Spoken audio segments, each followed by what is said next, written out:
Deuxième précision, Job est un croyant de son temps. Alors n'allons pas trop vite.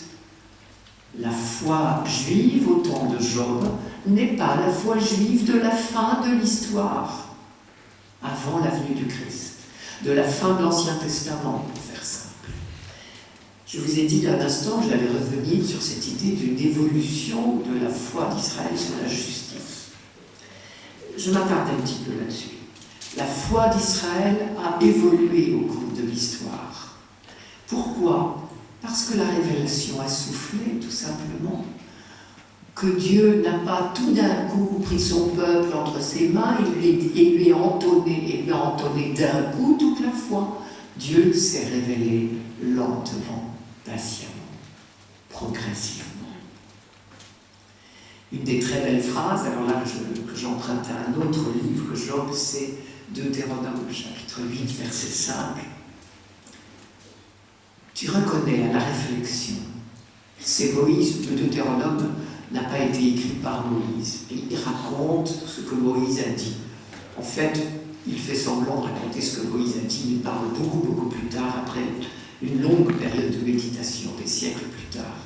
C'est Moïse qui est censé parler au peuple et qui lui dit « Tu reconnais à la réflexion que ton Dieu faisait ton éducation comme un homme fait celle de son fils. » Il paraît qu'en pédagogie, il y a deux méthodes. La méthode magistrale, la plus mauvaise, c'est celle que je suis en train de pratiquer. Soyons clairs, ça peut servir quand même de temps en temps, j'espère. Mais il paraît que la vraie bonne méthode, c'est celle que justement nous employons avec nos petits, ou que des éducateurs emploient dans nos écoles. C'est ce qu'on appelle la pédagogie d'accompagnement. J'ai eu le bonheur d'avoir des enfants, j'ai des petits-enfants, j'en vois autour de moi, il vient d'arriver un bébé dans mon entourage. Les parents du bébé n'ont pas pris leur petit bébé qui a quelques jours, là, sur les genoux, le premier jour, en disant « Mon petit père, voilà ce que c'est la vie, la mort, le soleil, la pluie, on l'espère, les saisons, les fleurs, les sentiments, l'amour, la haine, la jalousie, l'argent, la paix, la guerre, et j'en oublie. Il est né comme il est né, celui-là est né le 1er mai. D'autres, j'ai eu des bébés d'hiver et d'autres d'été, c'est pas les mêmes, hein. On ne leur fait pas vivre la même chose. Moi j'avais un cousin qui n'avait jamais vu la neige à 20 ans. Il n'avait jamais vécu en France. Il est arrivé chez nous, il est tombé des nues.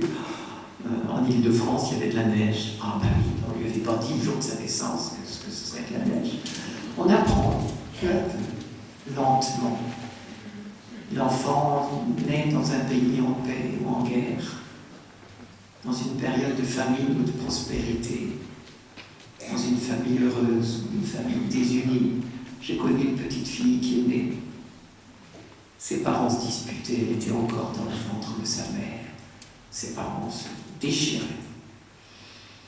C'est pas la même petite fille que celle qui n'a entendu que des mots d'amour, ou que le petit bébé à qui j'ai fait entendre de la musique pendant des mois et des mois et des mois en l'attendant. Parce que j'étais alité, ça fait un musicien, je m'en étonne pas tellement. Ben oui, c'est comme ça. Tu reconnais, eh bien voilà ce qui s'est passé pour le peuple d'Israël. Dieu a fait son éducation comme un homme fait celle de son fils.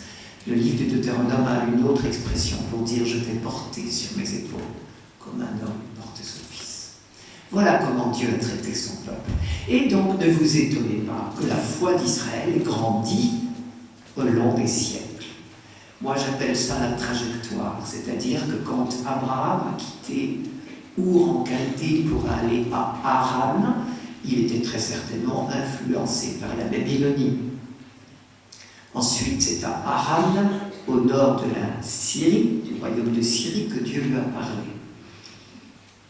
Et puis, Dieu a pris Abraham tel qu'il était. Et puis, peu à peu, s'est révélé à lui. Et puis, peu à peu à ses descendants, au long des siècles et au long des péripéties de leur histoire. J'appelle ça la trajectoire. Et évidemment, je la dessine de façon montante, puisque peu à peu, nous sortons de l'ignorance pour entrer dans la révélation de Dieu. Ne vous étonnez pas que tous les textes bibliques ne chantent pas la même chanson. Évidemment, tout dépend de l'époque à laquelle ils ont été écrits, prêchés.